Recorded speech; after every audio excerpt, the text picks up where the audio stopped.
আল্লাহর এই সুন্দর নামগুলো ধরে ধরে দোয়া শুরু করবেন।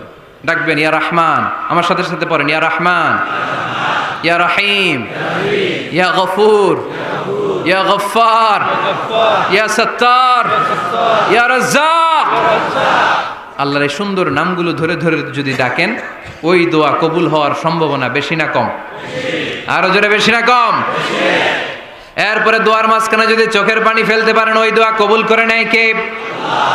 আবার সম্মিলিত যদি দোয়া করেন, একজন যদি দোয়া পরিচালনা করে, প্রতি দোয়ার পরে আমিন বলা সুন্নাত, ঠিক কিনা?